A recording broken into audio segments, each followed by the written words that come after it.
네, 오늘 우리에게 주신 하나님의 말씀을 듣겠습니다. 오늘 히브리서 11장 마지막 전체 내용입니다.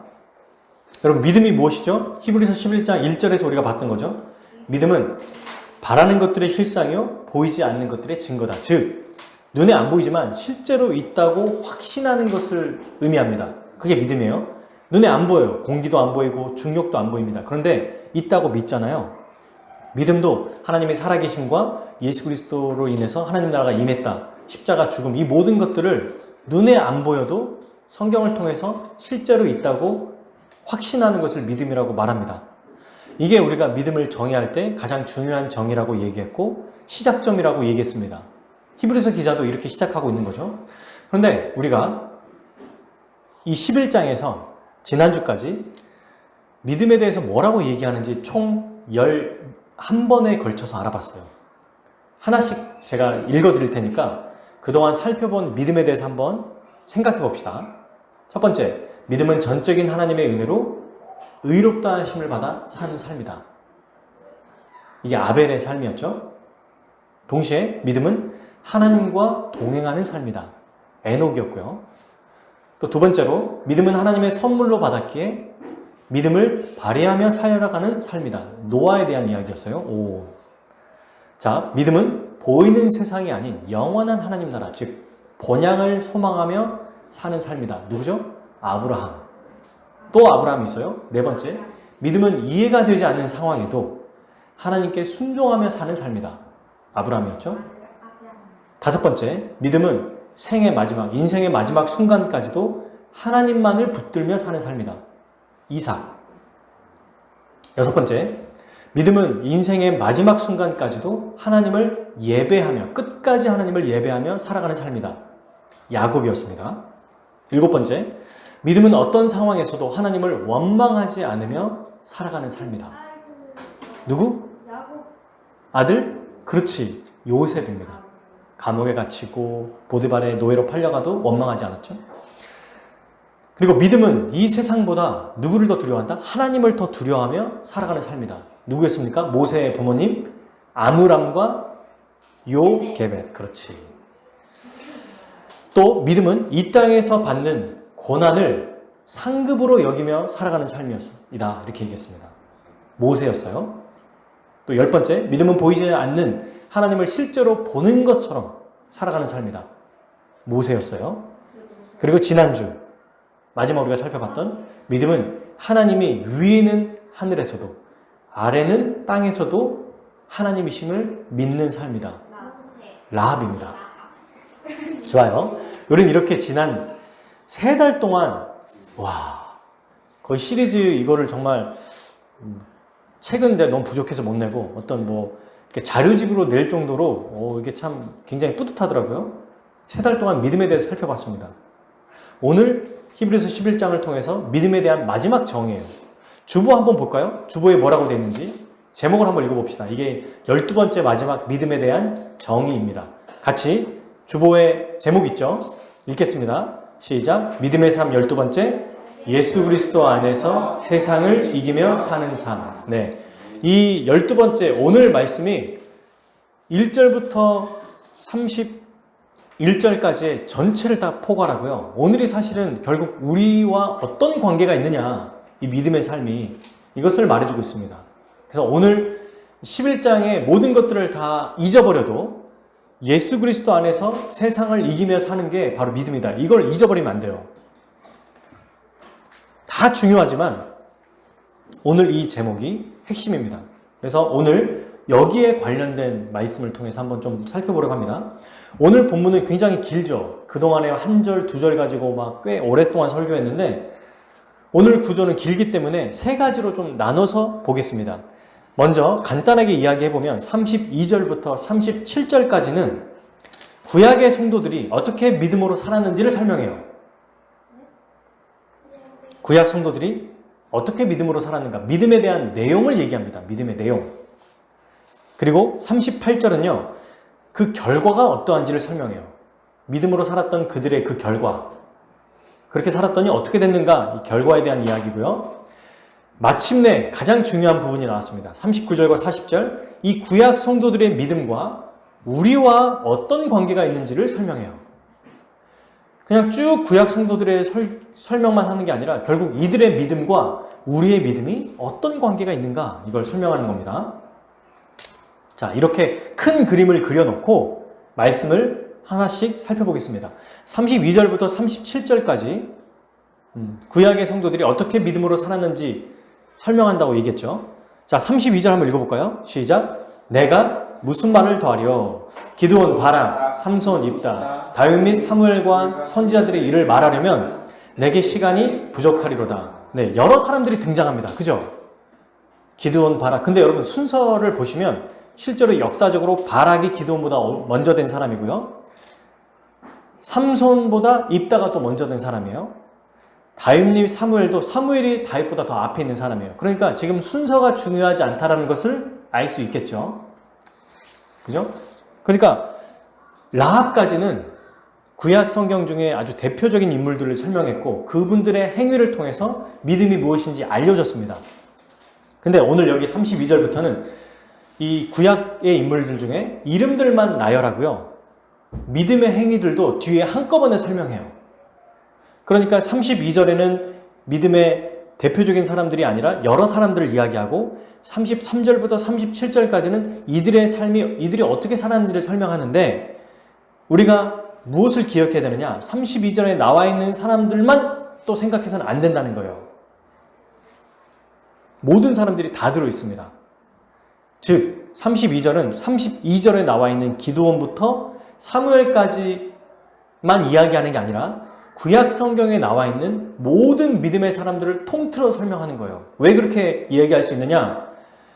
제일 뒤에 뭐라고 되어 있습니까? 사무엘과 선지자들의 일을 라고 말해버리니까 이 사람들 말고 선지자들이라고 하면 얼마나 많습니까? 그죠?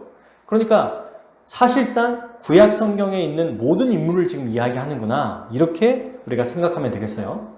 그러니까 32절부터는 이제 개개인의 사람들의 믿음에 초점을 맞추는 게 아니에요. 히브리서 기자가 지금 그렇게 의도하고 있습니다. 구약시대에 살았던 모든 성도들의 믿음의 삶을 설명하고 있어요. 자, 그런데 참 재밌는 게 있어요. 32절의 이 후반부에 보면은 이 설교자의 심정이 잘 드러나요. 실컷 얘기했잖아요, 앞에까지. 근데 얘기하다가 시간이 없다면서 뒤에 있죠. 내게 시간이 부족하리로다. 나머지는 급하게 마무리하는 느낌. 여러분 저도 가끔 이러지 않나요? 이게 다 말씀대로 성경 저자를 따라하다 보니 이렇게 된 게 아닌가. 네, 농담이죠. 그만큼 너무 하고 싶은 말이 많은데도 줄이는 거라는 겁니다. 자, 그러면 이들의 삶이 어떤 삶이었는지 한번 살펴보겠습니다. 아까 말씀드린 것처럼 기드온부터 사무엘까지만 얘기하는 게 아니에요. 정말 많은 사람들, 앞에 있는 사람들도 다 해당되는 얘기예요. 아브라함, 모세도. 자, 그러면 이제 핵심만 좀 보겠습니다. 33절. 그들은 이라고 할 때 바로 앞절을 받으면 기드온부터 선지자들까지고 11장을 보면은 아벨부터 또 선지자들까지 믿음의 사람들 전체를 설명하는 거죠. 그들은 뭐라고 합니까? 믿음으로 나라들을 이기기도 하며. 이게 뭐예요? 전쟁에서 승리한 자들을 얘기합니다. 먼저 기드온을 한번 볼까요? 기드온은 300명의 군사를 데리고 미디안과 전투에서 압승을 거둡니다. 나팔과 항아리만 가지고 하나님이 신호하는 그때에 그죠? 항아리를 깨고 나팔을 불죠. 그래서 겁에 질리고 도망가게 만들었어요. 바락이라고 하는 사람은 선지자인데요. 여선지자 드보라라고 하는 선지자의 격려를 받아서 지파 연합군을 이끌었어요. 그래서 적인 시스라와 강력한 가나안 병거, 말과 또 이렇게 마차를 가지고 있는 이런 부대와 싸워서 승리합니다. 이게 사사기 4장 5장에 나와요. 입다는 암몬 사람들을 무찔렀어요. 삼손은 블레셋의 많은 일들을 행하고 많은 사람들을 죽였습니다. 그리고 사무엘은 블레셋과의 전투에서 놀랍게 승리했어요. 다윗은요, 이스라엘 왕에서 자신을 따르는 용사들과 많은 전투에 승리했습니다. 여러분 이게 기드온부터 다윗까지 사사기와 사무엘상, 사무엘하에 나와 있는 내용이에요. 이 외에도 구약에 나와 있는 인물들, 아브라함도 나라들을 이겼죠. 모세도 이겼죠. 여호수아도 이겼습니다. 그러니 이런 자들은 믿음의 사람들이 바로 나라들을 이겼다. 두 번째, 의를 행하기도 하며 여기에 대표적인 사람은 다윗이에요. 다윗은 왕으로서 하나님의 의로우심과 공의로우신 성품대로 백성들을 다스렸습니다. 그래서 사무엘하 8장 15절에 보면 이렇게 기록되어 있습니다. 다윗이 온 이스라엘을 다스려 다윗이 모든 백성에게 정의와 공의를 행할세. 근데 여러분, 의를 행한 자는 아브라함도 의를 행했고요, 노아도 의를 행했고, 모세도 의를 행했습니다. 대표적인 사람이 이제 다윗이다. 32절에 나와 있는 사람들을 가지고 또 우리가 얘기하면 그렇게 볼 수 있는 거죠.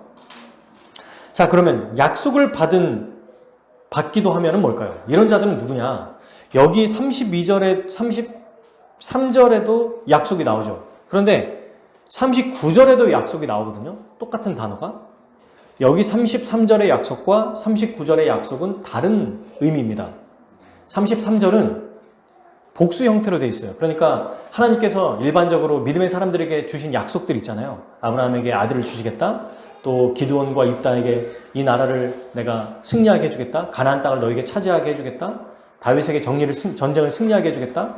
이런 수많은 개인적인 것, 나라, 이런 많은 약속들을 하나님께서 약속하셨고 그 약속을 받았죠. 그죠? 약속을 받았습니다. 실제 그 일들이 이루어졌어요. 이게 바로 33절의 약속이에요.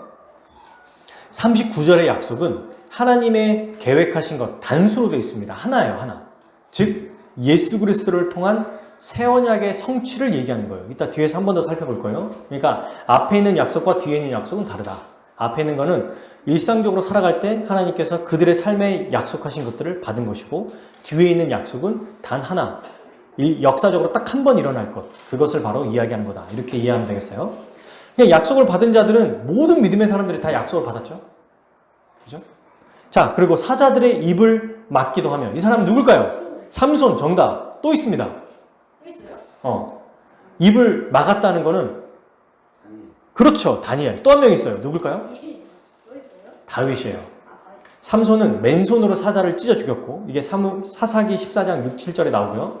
다윗은 이건 다니엘이죠. 다니엘은 사자굴에 던져졌을 때 사자들이 다니엘을 물거나 죽이지 않았어요. 이게 다니엘 6장 19절에 나오고, 다윗은 어떤 일을 했냐면 자기가 돌보는 양떼를 사자들이 막 죽이는 거예요. 그래서 사자를 쳐 죽였습니다.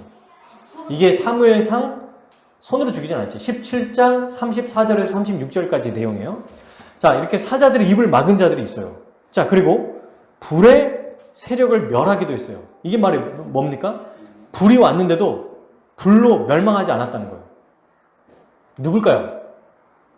다니엘의 세 친구 사드락, 메삭, 아벳느고라는 사람이에요. 느부갓네살이라는 왕이 이제 금신상을 만들고 절하라고 했습니다. 근데 절을 안 했어요. 절을 안 했다는 얘기를 듣고 이제 신하들이 다니엘의 세 친구를 데리고 풀무불이라고 해서 불이 너무나 뜨겁게 타니까 이 사람들을 데리고 온 사람들도 다 죽었다고 할 정도로 빠지지 않았는데, 이 사람들을 가까이에서 이제 던지려고 하는 사람도 죽었대요. 너무 뜨거워서.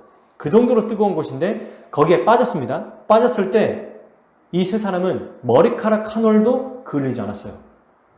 그래서 실제로 다니엘서를 읽어보면 거기에 3명이 들어갔는데 4명이 보였다고 하죠. 여호와의 사자. 1명이 더 있어서 그들을 지켜준 모습이 보입니다. 칼날을 피하기도 하죠. 34절에 보면 칼날을 피한다. 이건 뭡니까? 실제로 전쟁에 났을 때 살았다는 사람들이에요. 여호수아, 바락, 기드온, 다윗, 너무 많습니다. 이스라엘 많은 사람들이 전쟁에서 칼날을 피하게 됐어요. 죽지 않았다는 얘기죠. 그리고 연약한 가운데 강하게 되기도 하며, 대표적인 사람이 누굴까요? 기드온입니다. 기드온은 겁쟁이로 숨어있을 때 하나님이 강한 용사라고 불러요. 아니, 겁쟁이고 숨어있는 사람을, 겁에 질려서 숨어있는 사람을 강한 용사라고 부르세요. 그리고 그에게 하나님께서 이스라엘의 구원자를 세우셔서 이루십니다. 아브라함도 마찬가지죠. 고향에 떠났을 때 그가 굉장히 믿음이 없는 자였잖아요. 근데 강하게 만들어주셨죠. 모세도 어떻습니까? 보낼 만한 자를 보내십시오. 저는 못합니다 라고 할 때 그를 부르셨죠. 이사야, 예레미야, 수많은 사람들이 다 그랬어요. 삼손도 머리가 밀려서 힘이 없었을 때 그를 부르셨습니다. 그때 제대로 사용하신 거예요. 이처럼 하나님은 연약한 자를 강하게 하시고 그들을 통해 역사를 이루어 가세요. 자, 그리고 또 뭐가 있어요? 그 다음에 전쟁에 용감하게 되어. 34절에 이제 나와 있죠. 전쟁에 용감하게 됐다. 이 말은 영감하게도 어떻게 해요? 이방 사람들의 진을 물리치기도 하며 광야 이스라엘 백성들의 삶을 이야기합니다. 가나안 땅을 정복했을 때 또 사사들이 전쟁을 이끌고 승리했을 때를 얘기해요. 용감하게 이방 사람들을 무찔렀죠. 자, 그리고 굉장히 독특한 표현이 나와요. 35절 한번 읽어볼까요? 시작. 여자들은 자기의 죽은 자들을 부활로 받아들이기도 하며. 여기까지. 이게 무슨 말일까요? 자기의 죽은 자들을 부활로 받아들인다? 죽었던 사람을 다시 살림을 받았다는 거예요. 두 사람이 있습니다. 성경에. 기억나요 혹시? 우리 아이들? 이거 어떤 사람의 오빠 누구였지? 나사로? 나사로도 있고 구약 성경을 지금 얘기하니까 구약에 누가 있을까요? 두 사람이 있습니다. 죽었던 사람은 그죠? 엘리야가 이방 사돈 그 시돈 여인 사렙다 과부라는 집에 이제 피난처로 숨어 있었고 거기서 살았어요. 잠깐. 근데 그 집에 아들이 죽어버린 겁니다. 그치? 그래서 그 아들을 다시 살려줬어요. 이게 열왕기상 17장 17절에서 23절까지의 말씀에 기록되어 있고요. 또 한 명 있어요. 그의 제자 엘리사도 엘리사가 동일하게 그 일을 했어요. 엘리야와 엘리사. 아이를 갖지 못했어요. 수넴 여인이라고 하는 여인이. 그래서 아이를 낳을 수 있게 해줬습니다. 그리고 나서 아이가 나와서 잘 자라다가 아이가 또 죽어버린 거예요. 그러자 엘리사는 그녀에게 아이도 갖게 해줬을 뿐만 아니라 죽은 아이를 다시 살려줬어요. 이게 열왕기하 4장 18절에서 36절까지의 말씀이에요. 자, 여기까지 내용을 보니까 어떻습니까, 여러분? 믿음의 삶이 멋있죠? 멋있지 않습니까? 승리와 성공의 삶이 대부분이에요. 맞죠? 칼날을 피하고 전쟁에 승리하고 나라를 이기고 약속을 받고 다 약속을 받고 성공하고 승리하는 삶입니다. 그런데 믿음의 삶은 승리와 성공의 삶만 있는 게 아니에요. 이후에 나와 있는 사람들을 계속 살펴볼게요. 35절 우리가 중간까지 읽었죠. 후반절. 또 어떤 이들은 더 좋은 부활을 얻고자 하여 심한 고문을 받되 구차히 풀려나기를 원하지 아니하였으며. 이후에 나와 있는 사람들을 보니까 더 좋은 부활, 엘리야와 엘리사를 통해서 살아난 아이는 일시적인 부활을 경험한 거예요. 사실은 진짜 부활이 아닌 거죠. 왜냐면 죽게 되니까. 나사로도 나중에 죽죠. 그런데 정말 영원한 부활, 이게 하나님의 상급이라고 얘기해요. 이 영원한 부활, 성경에서 히브리서 기자는 항상 비교급으로 더 좋은 부활이라고 지금 얘기합니다. 더 좋은 제사장, 더 좋은 율법의 완성자, 더 좋은 분, 계속 이렇게 더 좋은 것으로 얘기하죠. 더 좋은 부활을 얻기 위해서 어떻게 했어요? 고문받는 것을 두려워하지 않고 풀려나기를 원하지 않았습니다. 이런 자들이 있었다는 거예요. 감옥에 갇혀 죽는 사람들. 그런 사람들이 누구냐? 이렇게 살았던 사람들. 고문받고 구차히 풀려나기를 원하지 않고 끝까지 결국 고난받고 죽은 사람들의 내용이 36절과 37절의 내용이에요. 자, 이런 사람들 어떻게 살았는가? 또 어떤 일은 조롱과 채찍질을 받았어요.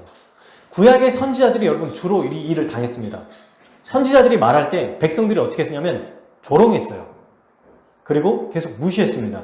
이게 역대하 36장 15절 16절에 나와요. 그리고 이런 자들을 결박하고 감옥에 갇혀버렸습니다. 가둬버렸어요. 역대하 16장 7절에 10절에 보면 선지자 하나니라고 하는 사람이 있어요. 이 사람이 아사 왕에게 당신은 하나님을 의지하지 않습니다 라고 말했더니 그렇게 책망하니까 감옥에 집어넣어버린 거예요. 또 선지자 미가야는 아합 왕에게, 우리가 오늘 배웠죠. 지난주에 죽을 거라고 예언했다고 감옥에 가둬버린 거예요. 이게 열왕기상 22장 26절 27절에 나와요. 이걸로 그친 게 아닙니다. 37절 더 점점 심해져요. 돌로 칩니다. 돌로 맞아요. 그냥 돌로 맞았다는 정도가 아니라 돌로 치는 것은 돌로 맞아 죽었다는 얘기거든요. 여기에 나와 있는 선지자는 두 사람이 있어요. 스가랴, 우리가 성경에 있는 스가랴 선지자가 백성들을 책망한다는 이유로 죽임을 당했습니다. 또 전승, 성경이 아닌 이제 이야기들 나와 있는 역사를 기록한 어떤 책들을 보면 예레미야가 돌에 맞아 죽었다고 나와요. 돌에 맞아 죽은 것뿐만 아니라 다음에 더 심한 게, 가장 심한 게 나오죠. 톱으로 켜는 것. 톱으로 켜서 죽임을 당한 사람. 이 사람이 누구냐면 이사야예요. 네? 이사야 선지자. 이사야? 역사적 기록에 따르면 이사야도 톱에 썰려 죽었다고 얘기합니다. 얼마나 고통스러울까요? 그리고 대부분의 사람들은 끝으로 양과 염소의 가죽을 입고 유리 여기저기 돌아다니면서 어떻게 살았어요? 궁핍하고 환난을 받고 학대를 받으며 살았습니다. 이 동물의 옷을 입은 건 엘리야의 옷차림이잖아요. 근데 엘리야가 어땠어요? 한 곳에 정착했어요? 아니죠. 하나님 말씀 바른 말 선포했음에도 불구하고 늘 도망다니고 쫓겨다니고 모욕받고 조롱거리가 되고 결국에는 아주 힘든 삶을 살았습니다. 그러니까 이렇게 양과 염소의 가죽을 입고 유리하며 궁핍과 환난과 학대를 받은 자들은 이런 옷들은 주로 하나님의 백성들이 입었던 옷이라고 해요. 과거에. 세상 사람들에게 질타받고 모욕받고 멸시받았기 때문에. 그리고 이 모습이 어때요? 가난함을 드러냅니다. 그리고 사회로부터 무시당했음을 나타내기도 해요. 정처 없이 떠돌아다니는 것. 그러면 여러분 35절부터 37절까지는 앞에서와 다르게 고난과 죽음의 삶을 보여줘요. 이것은 믿음으로 살아갈 때 고난과 죽음을 겪게 된다는 것을 알려주는 겁니다. 여기 37절까지가 바로 우리 믿음의 성도들, 구약의 성도들, 믿음의 선배들, 믿음의 조상들의 삶을 설명하고 있는 거예요. 그러므로 우리는 믿음의 삶을 어떻게 정의할 수 있을까요? 믿음은 이거다 이렇게 정의할 수 있을까요? 예를 들어서 믿음은 복 받는 겁니다. 예수님 믿으면 무조건 승리합니다. 걱정 마세요. 무조건 성공해요. 이렇게 얘기할 수 있을까요? 아니죠. 반대로 예수님 믿으면 무조건 힘듭니다. 고통당할 거예요. 죽을 거예요. 이렇게 말할 수 있어요? 이것도 아니에요. 그러므로 여러분 믿음의 삶은 다양하고 복합적이에요. 한 가지만 있는 게 아니라는 겁니다. 우리가 믿음의 선배들의 모습을 봤을 때도 과거 라합까지 아벨부터 그들도 어땠어요? 믿음으로 살았지만 죽은 사람도 있고 성공한 사람도 있고 쫓겨난 사람도 있고 구원받은 사람도 있죠. 다 제각기였거든요. 근데 히브리서 기자는 32절부터 40절까지 설명하면서 바로 믿음의 삶은 우리 인생 안에 이렇게 다양하고 복합적이라는 것을 설명해 주고 있는 겁니다. 그럼 왜 이렇게 다양하고 복합적이고 사람마다 다르냐? 그것은 하나님이 허락하신 삶의 내용이 다 다르기 때문이에요. 우리의 생활 환경, 시대적 배경, 그 사람의 처한 상황들, 성품들 모두가 다 달라요. 그러면 여기서 히브리서 기자가 얘기하고 싶은 게 자, 믿음의 삶은 이렇게 복잡하고 다양합니다. 그러니 한 가지로 정의할 수 없습니다. 여러분, 이렇게 말하고 끝나는 게 핵심이 아니고 이 히브리서 기자가 말하고 싶은 게 있어요. 이렇게 승리, 죽음, 고난, 또 복, 여러 가지의 삶으로 나타나지만 이들에게 공통적인 점이 있다는 겁니다. 이게 중요해요. 믿음의 삶은 여러 가지 모습으로 나타나지만 똑같이 나타나는 상황이 있다. 어떠한 상황이나 환경 속에서도 또한 그들이 결과를 알고도 믿음으로 선택한 그 결과와 상관없이 모두 다 어떻게 했습니까? 하나님을 신뢰했어요. 승리하는 자도 하나님을 신뢰했고요. 고난받은 자도 하나님을 신뢰했습니다. 복받은 자도 신뢰했고 복받지 못한 자도 신뢰했어요. 살아난 자도 신뢰했고 죽은 자도 신뢰했어요. 이게 히브리서 기자가 말하고 싶은 거예요. 어떠한 상황이 있을지라도 우리 믿음의 조상들은 전부 다 하나님을 신뢰했다. 그리고 그 말씀대로 순종했다는 거죠. 그러면 이렇게 믿음으로 살아갔던 이들의 삶의 결과는 어떨까요? 이들의 마지막 모습은 바로 38절입니다. 읽어볼까요? 이런 사람은 세상이 감당하지 못하느니라. 여기까지요. 너무 멋있죠? 와, 너무 멋있는 표현 아닙니까? 감당하지 못한다. 세상이 감당하지 못한대요. 이거 원문 그대로 번역하면 이렇습니다. 그들에게 세상은 언제나 가치가 없다. 저는 이걸 보면서 와, 세상이 감당할 수 없다는 거예요. 이들을. 이렇게 믿음으로 살아가는 사람. 승리해서 감당하지 못하는 게 아니에요. 죽기 때문에 감당하지 못하는 게 아니에요. 하나님만을 신뢰하기 때문에 감당하지 못한다는 겁니다. 결과와 상관없이 믿음의 삶을 선택하니까 감당이 안 된다는 거예요. 동시에 세상도 이들을 가치 없게 여겨요. 그러니 어떻게 됩니까? 38절 후반절에 그들이 광야와 산과 동굴과 토굴에 유리하였느니라. 또 돌아다니면서 막 이것저것 정처 없이 다닌다는 거죠. 믿음의 사람들을 미워하고 싫어하기 때문에 믿음의 사람들은요, 이 세상에서 주류가 아니라 비주류로 살았다는 거죠. 그러니까 세상과 신자는 어때요? 이 땅에 살아가면서 물과 기름처럼 섞이지 않아요. 동화될 수가 없다는 거예요. 이 세상에 살아가지만 그러나 어려움을 감수하고 어려움 속에서도 은혜로 살아가는 것. 그런데 분명한 것은 세상 사람처럼 동화되지 않는다는 것을 우리는 알 수 있습니다. 당시에는 이 세상의 멸시와 천대, 억압을 실제로 광야와 산과 동굴과 토굴에 떠돌아다니는 것으로 나타났어요. 세상의 억압이. 왜 이들이 이렇게 살았을까요? 금신상에 절해야 되고 말도 안 되는 하나님이 아닌 다른 이방신을 섬겨야 되니까 도망갈 수밖에 없는 겁니다. 이걸 그대로 적용해서 안 되겠죠.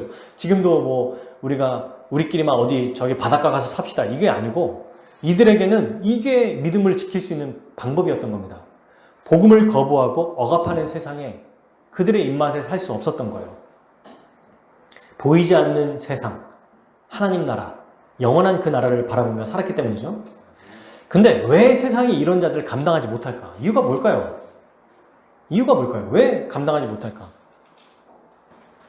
앞에 있는 내용처럼 무슨 짓을 벌여도 꿈쩍도 하지 않기 때문입니다. 이걸 사회학적 전문용어로 배째 이런 거예요. 배째라는 사람을 누가 어떻게 감당할 수가 없어요. 그죠? 여러분? 목숨을 거는 사람을 당해낼 수가 없습니다. 그러니까 세상이 감당하지 못하는 거예요. 세상은 어떤 사람을 감당하지 못하냐면 32절부터 34절까지 승리하는 자들만 감당 못하는 게 아니에요. 35절부터 37절까지 고통과 죽음 당하는 자만 감당하지 못하는 게 아니에요. 여러분, 사실은 세상이 감당하지 못하는 자는 지금 구별이 없죠. 33절부터 37절까지 승리하거나 죽거나 모든 사람을 통틀어서 감당하지 못한다고 얘기하고 있습니다.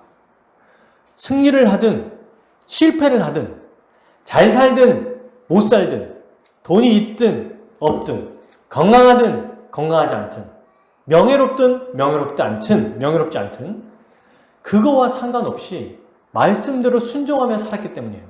꿈쩍도 하지 않는 거예요. 무슨 짓을 해도. 대단합니다. 이 두 부류의 차이점은 없어요. 모두 다 세상에 감당하지 못해요. 자, 예를 들어 볼게요. 세상에서 조롱받고 박해를 받는 것에 막 개의치 않는 사람이 박해를 받는 것, 그래 날 때려라 죽여라 하는 사람이 세상에서 대접받고 인정받는 것에 그거에 막 관심을 둘까요? 관심을 안 둔다는 거예요. 또 세상에서 승리하고 그것조차 개의치 않는 사람은 조롱받고 박해받는 것도 개의치 않는다는 겁니다. 승리하든 실패하든 그게 중요하지 않다는 거예요. 이들에게는. 오늘날로 얘기해 볼까요? 돈에 관심이 없는 사람은 가난하게 사는 것만 관심이 없는 게 아니라 돈벼락을 맞아도 관심 없게 살 거예요. 돈에 관심이 없는 사람은. 즉, 이 세상에 마음을 두지 않고 여기에 전부를 걸지 않고 이곳을 나그네로만 살아가는 사람은 돈이 많든 적든 우리의 삶이 우리의 처한 상황이 어떠하든지 간에 상관하지 않는다는 얘기입니다. 고통받고 어려움당하고 죽어도 눈 돌리지 않고 말씀대로 살아가는 거예요. 그러니 세상에 감당할 수 없는 거죠. 제가 좋아하는 영화 중에 베테랑이라고 하는 영화가 있거든요. 근데 거기에 유명한 대사가 하나 나와요. 이건 원래 누가 쓴 대사냐면 그 영화 배우 중에 강수연 배우라고 돌아가신 분이 계세요. 그분이 사석에서 후배들에게 자주 쓴 얘기예요. 뭐냐면 이제 뭔가 여러 가지 자기의 소신대로 하지 못하고 막 여기저기 이끌려 다니고 돈 때문에 계속 뭐 어쩔 수 없이 택하고 또 거기에 그냥 순응하는 후배들에게 뭐라고 얘기했냐면 이렇게 얘기했대요. 우리가 돈이 없지 가오가 없냐? 이제 이렇게 얘기한 거예요. 그러니까 자존심 지켜라 이 얘기죠. 이거를 우리 신자들에게 제가 적용해 보면 우리가 돈이 없지 믿음이 없냐? 라는 거예요. 이 우리 믿음의 선배들은 다 돈도 있든 없든 명예가 있든 없든 믿음이 있었습니다. 다니엘의 세 친구 한번 생각해 볼까요? 딱 한 사람, 한 부류만. 사드락과 메삭과 아벳느고는 어때요? 느부갓네살이 금신상에 절하라고 했습니다. 그래서 풀무불의 불에 들어가야 한다고 하니까 그래 그럼 들어가지 뭐. 들어가면 그만이라고 생각했어요. 그런데 이런 사람들이 살려준다 한들 그게 영향을 받겠냐는 거예요. 죽인다고 해서 너 여기 들어가면 죽어? 그랬는데 죽음을 각오하고 들어갔잖아요. 살려주니까 막 마음이 바뀌었겠냐는 거예요. 안 바뀌죠. 죽음을 각오하고 갔으니 사나 죽으나 상관이 없는 거예요. 다 주의 것이로다. 바울과 같은 고백이 나오는 거죠. 보호를 받는다고 들어가는 게 아니죠. 보호를 못 받는다고 안 들어간 것도 아니에요. 그냥 관심이 없어요. 생명에. 말씀이 선포되면 그냥 순종하는 거에만 관심이 있었던 거예요. 근데 여러분, 만약에 우리 중에서도 불에 타 죽는 것을 만약에 조건을 걸어서 나는 보호 못 받으면 나 못 들어가. 이렇게 말한다면 세상은요, 그런 사람을 능히 감당할 겁니다. 넉넉히 감당할 거예요. 이게 무슨 말이냐면 늘 세상에 휘둘리며 살게 될 거란 얘기입니다. 사드락과 메삭과 아벳느고는 불에 타 죽는 것을 신경 쓰지 않았어요. 그러니 불에서 구원받는 것도 신경 쓰지 않은 거예요. 관심이 없습니다. 그런 거에서. 우리는 어떻죠? 세상에 감당하지 못하는 사람입니까? 아니면 세상이 넉넉히 감당해서 세상에 휘둘리는 사람입니까? 이것을 우리가 생각하면서 점검하면 좋겠죠. 우리는 다 전자에 해당되고 생각해요. 그러나 어떤 부분에서 우리가 약해졌을 때 세상이 휘둘릴 수 있다는 것을 기억해야 되겠죠. 여러분, 자, 여기까지 우리가 히브리서 말씀을 좀 봤는데 이 11장에 나와 있는 믿음의 사람들의 모습이 어떻게 보이십니까? 대단해 보이지 않나요? 우리는 과연 이렇게 살 수 있을까? 만약 여러분, 우리 예준이가 이런 상황이라면 이들처럼 살 수 있을까요? 바로 이 대답이 나오는 게 정상이에요. 저도 저한테 한번 물어보세요. 살 수 있냐고 물어보세요. 못 살아. 이런 대답이 나오는 게 당연합니다. 사실 이걸 읽으면서 와, 승리하는 부분을 읽으면은 와, 멋지다. 나도 막 닮고 싶다. 나도 이러고 싶어요. 막 이런 마음이 생겨요. 근데 뒤로 갈수록 조롱? 채찍질? 좀 그런데? 결과고, 노.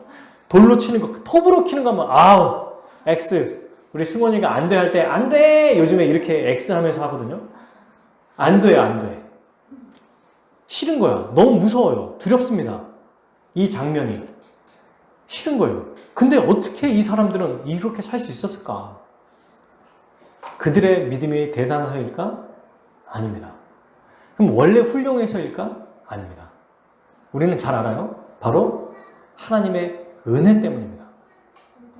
하나님이 은혜를 베풀어 주셔서 그들이 믿음으로 살아가고 믿음을 발휘할 수 있었어요. 자, 그 근거가 무엇인지 제가 설명할 거예요. 먼저 하나님은 사람들을 부르시죠. 그리고 부르신 후에 그들에게 나타나십니다. 아브라함에게 우리가 잘 볼 수 있어요. 그 모습들을. 그 다음에 은혜를 주셔서 어떻게 해요? 믿게 하십니다. 믿게 하신 후에 믿음으로 살아갈 수 있도록 그들을 붙드시고 이끌어 주세요.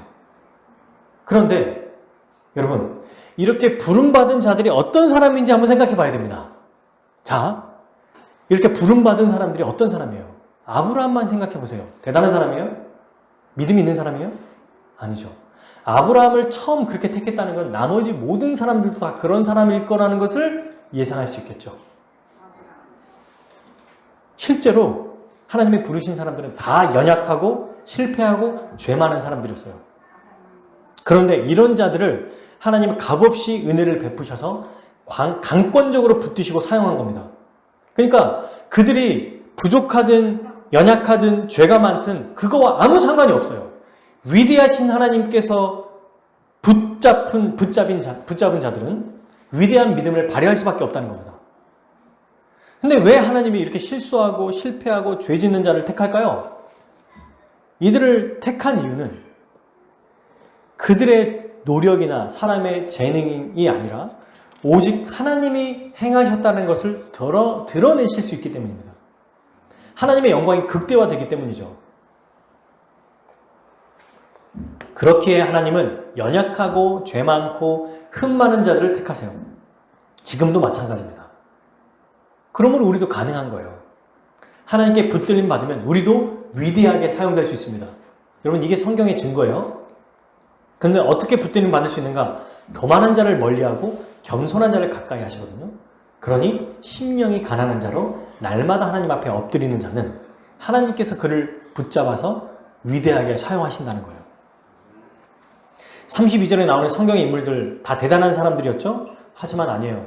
다시 한번 제가 한번 볼게요. 이들 모두 다 연약한 자였고 하나님의 은혜가 아니면 도무지 쓰임받을 수 없는 자들이었습니다. 성경 인물 중에 32절에 믿음의 사람이라고 하는데 성경을 잘 몰라도 입다가 왜 나와? 삼손도 좀 아닌 것 같은데? 이럴 수 있거든요. 삼손이 대체 뭘 잘했습니까, 여러분? 하나님의 말씀대로 순종한 게 뭐예요? 없어요. 근데 믿음의 사람으로 나오잖아요. 이 말은 뭡니까? 그렇게 연약한 자도 하나님이 붙드셨다는 거예요. 기드온은 하나님이 사용하신다고 했을 때 뭐라고 했습니까? 믿지 못했어요. 그리고 양털 가지고 2번이나 하나님을 시험했습니다. 진짜로 저 사용하실 건지 아닌지 양털에 뭐 물을 붙이고 물을 뭐 빼고 막 이렇게 해가지고 실제로 보여주세요. 한 번 했으면 되는데 2번이나 보여주겠어요? 모세도 그렇죠? 아브라함도 그렇죠? 그리고 나중에 이 기드온은 전쟁에 다 승리한 다음에 에봇이라고 하는 갑옷으로 우상을 만들었어요. 전쟁에 다 승리하고. 기드온이.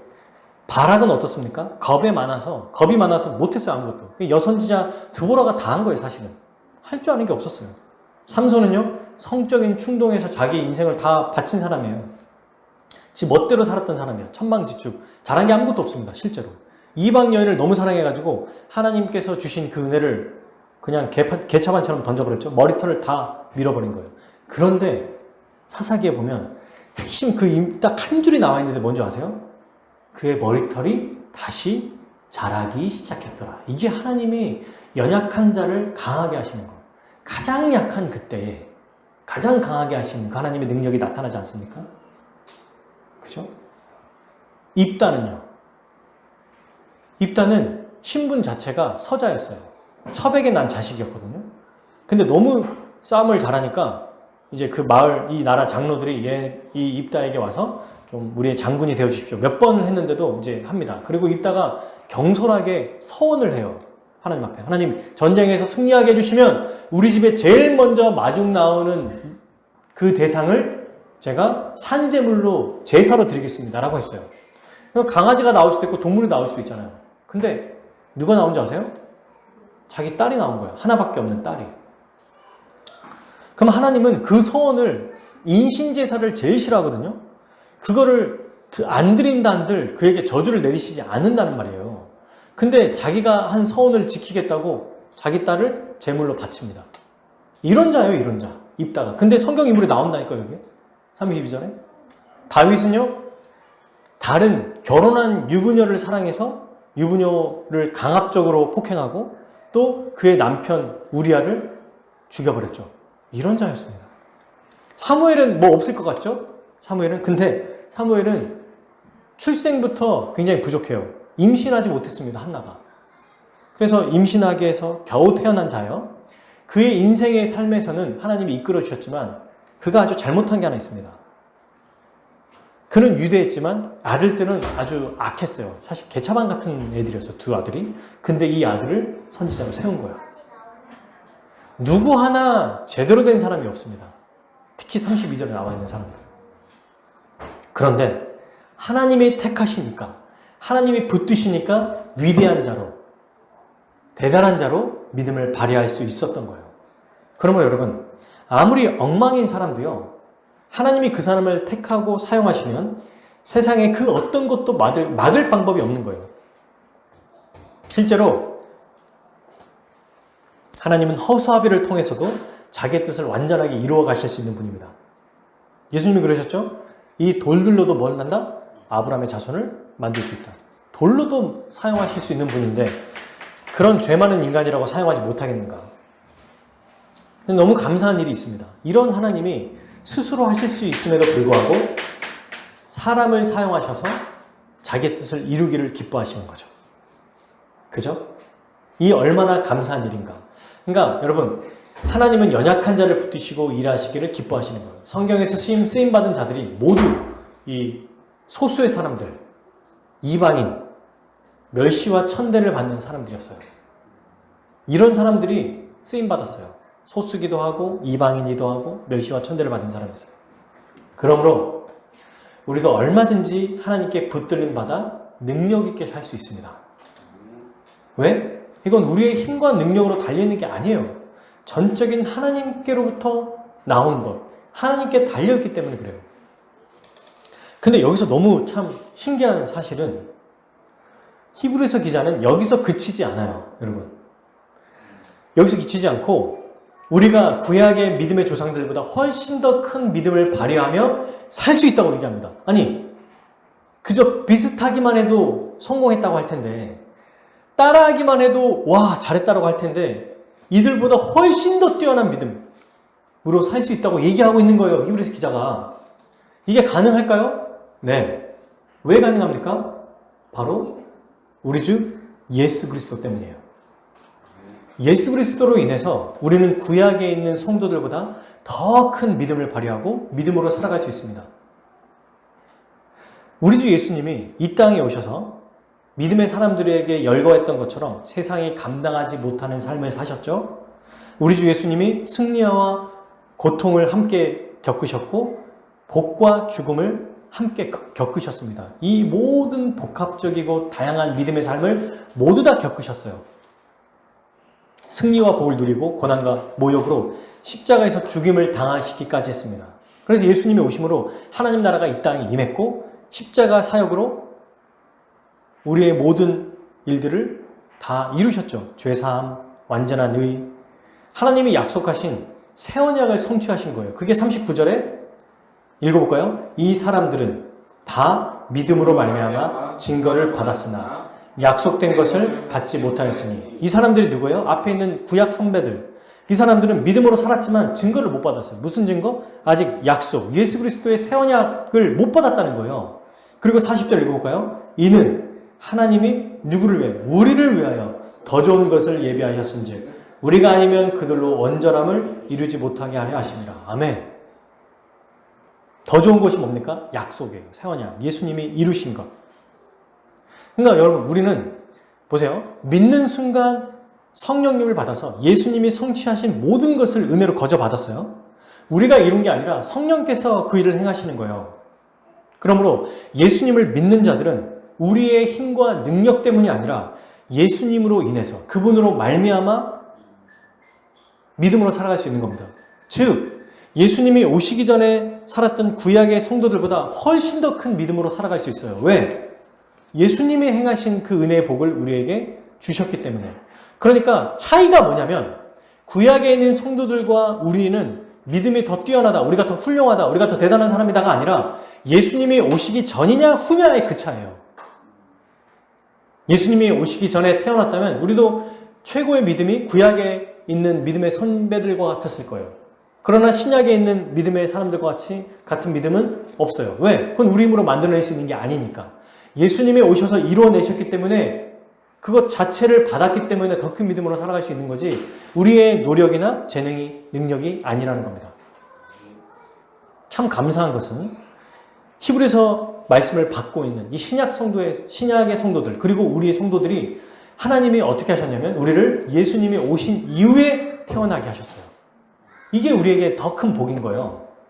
그리고 하나님은 여러분 예수님이 행하신 일을 우리도 행할 수 있도록 능력을 더해 주시는 거죠. 그러므로 예수님이 모든 것을 다 성취한 것을 주셨기 때문에 우리도 믿음으로 살아갈 수 있는 것입니다. 그런데 여기서 우리가 구약의 성도들의 승리와 우리의 승리의 차이점이 있습니다. 구약에 있는 성도들의 승리는 일시적인 승리예요. 우리의 승리는 영원한 승리. 예수 그리스도께서 이미 완전히 성취하신 그 승리가 우리에게 있습니다. 그래서 고난을 받지만 우리는 이미 영원한 승리를 가지고 받는 고난인 거예요. 그러니까 우리는 은혜로 살아갈 수 있는 거죠. 죽음도 앞으로의 부활을 기다리는 아주 영광스러운 죽음이라는 겁니다. 그러니 뭐가 두렵겠어요. 하지만 여기서 우리에게 중요한 게 하나 있죠. 이렇게 믿음의 삶을 살기 위해서는 우리의 의지가 필요합니다. 여러분 마음이 없으면 아무리 좋은 조건과 은혜를 받아도 행하지 않아요. 마음이 없으면. 그러니까 우리 자신의 이 라이프 스타일, 삶의 태도, 모습을 돌아보고 점검해 봐야 되죠. 내 마음이, 나의 행위가, 나의 모습이 말씀에 의거해 있는가? 말씀에 있는가? 우리 믿음의 조상들은 다 그렇게 살았거든요. 항상 여러분 말씀을 어떻게 했어요? 손등, 이마, 문설주 항상 말씀을 기억하게 했습니다. 그래서 자기의 마음을 돌아보고 행동을 돌아보게 했어요. 저도 어렸을 때 저희 아버지가 늘 그 집 대문 쪽에다가 이게 붙여놨어요, 말씀을. 화장실에도 붙여놓고, 방에도 붙여놓고. 그게 별거 아닌 것 같은데 큰 도움이 돼요. 정말 큰 도움이 돼요. 책상에도 붙여놓고. 그래서 우리가 어렸을 때 많이 말씀을 암기하게 하잖아요. 이거는 율법이 아니에요. 이건 우리가 믿음으로 살아가게 하는 아주 좋은 도구고 방법입니다. 이게 필요하다는 거예요. 그러면 사랑하는 여러분, 우리는 무엇을 기억해야 되는가? 믿음의 구약의 조상들보다 처음부터 예수 그리스도를 통해서 엄청난 승리, 엄청난 복을 이미 받고 믿음 생활을 시작하는 거다. 이 생각을 먼저 해야 됩니다. 그리스도를 통해서 완전히 이루신 이 은혜를 받아서 시작하는 자다. 그래서 39절에 이렇게 얘기하죠. 구약의 믿음의 조상들은 모두 우리를 부러워했다는 거예요. 왜? 그들은 자기들이 단 한 번도 겪어보지 못한 최종적인 승리와 하나님 나라의 복을 경험해보지 못했기 때문이에요. 그리고 또 하나 뭐냐면 40절 하나님이 만들어 놓으신 아주 독특한 방법이 있는데 그게 뭐냐면 우리가 믿음으로 살아갈 때 구약 조상들의 믿음이 온전해지도록 만드셨어요. 이게 무슨 말이냐? 이게 무슨 말이냐면 이런 거예요. 우리가 열심히 믿음 생활을 할 때 구약의 성도들도 그들의 믿음이 온전하게 된다는 거예요. 이걸 제가 예를 한번 들어볼게요. 우리가 올림픽을 보면 이제 시작할 때 성화봉을 들고 성화대에다가 마지막 불을 붙이는 거 아시죠? 근데 한 사람이 뛰는 게 아니라 한 사람이 뛰어가서 다음 주자에게 성화봉을 주고 또 다음 사람이 성화봉을 주고 마지막 주자가 이제 달려가 가지고 성화대에 불을 붙이잖아요. 그죠? 근데 마지막 주자가 불을 안 붙이면 어떻게 돼요? 앞에서 그동안 달려왔던 게 의미가 있어요? 없어요? 없어요. 이와 똑같습니다. 사람은 똑같아요. 불도 똑같아요. 근데 어디 위치에 있느냐의 차이인 거예요. 그럼에도 불구하고 마지막 주자가 믿음으로 살아갈 때, 즉 교회가 탄생하는 것 자체가 그들의 믿음의 삶이 틀리지 않았다. 너희들이 믿음으로 살았던 것이 맞다. 실제로 새 언약이 성취됐다는 것을 보여주라는 거예요. 보여준다는 거예요. 그러니 히브리서 기자는 이 말씀을 통해서 뭘 얘기하냐면 그러니 이 은혜, 우리는 신약 시대에서 믿음의 조상들이 부러워하는 그 믿음을 받았잖아요. 그러니 믿음으로 살아야 되지 않겠느냐. 너희들이 그렇게 믿음으로 살아갈 때, 마지막 주자로 살아갈 때 그들의 믿음도 온전해지는 거다. 완성하는 거다. 이 얘기를 하고 있습니다. 이 특별하고 놀라운 특권이 우리에게 주어져 있다고 말하고 있는 거예요. 이게 바로 사명인 거죠. 근데 이 사명도 은혜입니다. 왜? 구약의 성도들은 그걸 하고 싶었는데 하지를 못했잖아요. 우리는 이런 은혜를 주셔서, 이런 기회를 주셔서 이 시대에 주님 오실 날 얼마나 멀지 않는 이때에 살아갈 수 있는 것입니다. 똑같아요. 구약의 백성들처럼 죄 많고 연약한, 그런데 시대를 신약 시대에 태어나게 하셨다는 것, 그게 차이입니다. 그러므로 여기에도 우리가 믿음으로 살아갈 때도 우리의 의와 행위가 전혀 들어갈 수 없겠죠. 오직 예수 그리스도의 의만 가지고 나아가는 것입니다. 권리를 받았으면 의무도 행해야 되는 거예요. 근데 이 의무가 우리를 옥죄는 게 아니라 특권이자 은혜라는 겁니다. 얼마나 놀라워요. 마지막 주자가 사실은 제일 많이 스포트라이트를 받잖아요. 성화관에서. 올림픽 중계하다 보면은 하이라이트 할 때 그냥 그 사람 마지막 불 붙이는 사람만 나와요. 우리에게 조명하시는 그 놀라운 은혜가 우리에게 있다라는 겁니다. 이것이 바로 하나님이 정하신 방법이에요. 얼마나 감사하죠? 결론을 맺겠습니다. 제가 5가지를 얘기하고 마칠게요. 첫 번째, 우리는 그리스도 안에 있는 우리의 믿음으로 세상을 이기며 살 수 있습니다. 여러분, 이게 히브리서 11장 전체에 저는 핵심이라고 생각해요. 마지막 39절 40절의 이 내용. 결국 이 모든 믿음의 선배들이 이렇게 살았지만 우리는 예수 그리스도로 인해서 이들과 같이 더 놀라운 믿음을 사용하여 세상을 이기며 살아갈 수 있는 존재들이다. 이 얘기를 하고 있는 겁니다. 그리스도가 이미 하나님의 약속을 성취하시고 우리에게 주셨기 때문에 가능한 거예요. 자꾸 우리를 봐서는 안 되죠. 우리 자신을 봐서는 안 됩니다. 우리가 하는 게 아니라 누가 한다? 주께서 행하셨고 행하실 거예요. 성령을 보내셔서 이 일을 행하실 겁니다. 이것을 기억하는 게 중요하죠. 둘째, 자신의 믿음 생활을 돌아보고 내가 정말 잘 살아가고 있는지 우리의 마음과 행동을 점검해야 됩니다. 내가 정말 믿음으로 살아가고 있는가? 말씀을 보지 않으면요, 여러분 점검이 안 돼요. 다른 사람을 봐도 점검이 안 됩니다. 자, 예를 들면 내 옆에 있는 집사님, 옆에 있는 예를 들면 뭐 권사님, 우리 성도, 그 사람들만 보고 판단하면 점검이 안 돼요. 완전하신 하나님의 말씀을 봐야 내 지금 현재 위치가 어디 있는지 알 수 있어요. 말씀과 기도를 통해서 알려주셨다면, 깨닫게 해주시는 것이 있다면 우리는 이제 행동으로 해야 되겠습니다. 행동까지 알아서 해주시겠지, 이거는 안 하겠다는 거와 마찬가지잖아요. 사실 이 생각이 있다면 우리는 없겠지만, 이런 생각이 있는 사람들은 내가 바꾸고 싶지 않다, 바뀌고 싶지 않다는 거와 똑같아요. 행동까지 알아서 해주겠지, 내가 시간 지나면 좋아지겠지, 이거는 바뀌고 싶지 않는 거랑 똑같다는 겁니다. 지금 이 마음과 행동을 점검해야 됩니다. 정말 내가 하나님을 기쁘시게 하고 그 뜻대로 살아가고 있는 것을 원하는가? 그걸 정말 원하는가를 봐야겠죠. 세 번째, 더욱 믿음으로 살 수 있도록 기도로 결단해야 됩니다. 결단이 너무 중요해요. 이렇게 하면 좋겠습니다가 아니라 이제 결단해야죠. 말씀을 듣고, 아, 주님 맞습니다. 내가 어떤 부분에 있어서 갈팡질팡하고 있었던 게 있어요. 그러면 이거는 내가 마음을 정하겠습니다. 행동을 정하겠습니다. 결단하겠습니다. 예배 시간에 어떻게 하겠습니다. 우리 아이들, 또 예배 말씀을 때 어떻게 하겠습니다. 일주일에 내 삶에서 어떻게 하겠습니다. 이런 것들을 결단하는 것이 필요합니다. 우리가 결단을 중요하게 여기지 않는 사람들도 있는데, 아니에요. 하루 세 끼 밥을 먹을 때 정해진 시간에 하죠. 그죠? 그리고 루틴하게 합니다. 근데 그 루틴하게 하고 정해진 시간이 우리의 육체를 살리거든요. 마찬가지예요. 말씀을 보고 기도하는 시간을 루틴하게 정해놓지 않으면 우리가 믿음을 지키고 믿음으로 행동하는 것이 더뎌질 수밖에 없죠. 그러나 이렇게 루틴한 시간을 정해놓으면, 부지런하게 우리가 일을 한다면 신앙이 점점점 자라가게 될 거예요. 자, 네 번째, 그럼 그렇게 됐을 때 이제는 어떻게 해야 되는가? 여기서 자기를 또 의지하는 게 아니라 겸손하게 하나님의 은혜를 의지해야 합니다. 이건 사람이 대사하는서가 아니에요. 주님의 손에 붙들렸더니 믿음의 사람이 다 된 것처럼 우리 믿음의 선배들이, 우리도 그렇습니다. 처음부터 위대한 사람은 없어요. 위대하신 하나님이 사용하시니까 그 사람이 위대한 사람이 된 거예요. 하나님의 손에 붙잡히니까 위대한 사람이 되는 겁니다.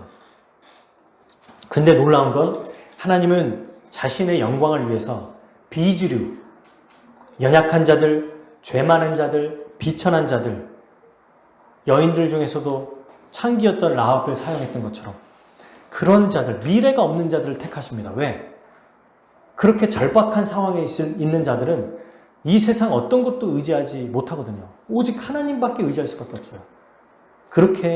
그런 자들을 사용하시는 거예요. 우리가 그런 자들입니다. 그러므로 이렇게 사용되기 위해서 어떻게 돼요? 겸손하게, 심령이 가난한 자로 날마다 그리스도를 의지함으로 하나님 앞에 나아갈 때, 은혜를 의지하며 나아갈 때 우리를 그렇게 사용해 주실 거라고 믿습니다. 겸손하게 신뢰하는 자를 보면요, 하나님이 다 위대한 능력으로 그들을 위대하게 만드셨어요.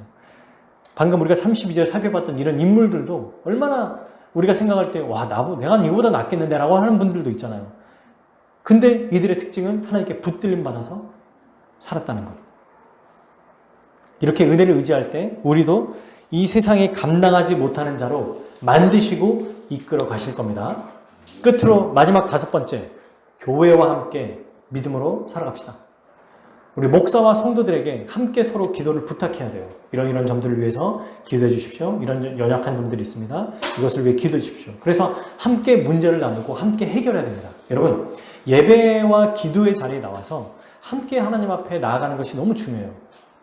그래서 이번 주에 또 시작되는 우리 산상수훈 말씀, 그리고 매주 선포되는 주일 예배, 또 우리가 말씀을 또 되새기는 이런 일들이 너무너무 중요하다는 것을 기억해야 됩니다. 시간을 정해놔서 하는 것뿐만 아니라 정해진 시간에 함께 성도들이 모여서 믿음으로 나아가는 것도 매우 중요하다. 그때 함께 격려받고 도전받기 때문에 힘을 내어서 믿음으로 살아갈 수 있거든요. 요한일서 5장 4절 마지막으로, 세상을 이기는 승리는 이것이니 우리의 믿음이니라. 교회의 믿음, 한 명의 믿음이 아니라 우리 모두가 함께 할 때 세상을 이기며 살아갈 수 있습니다.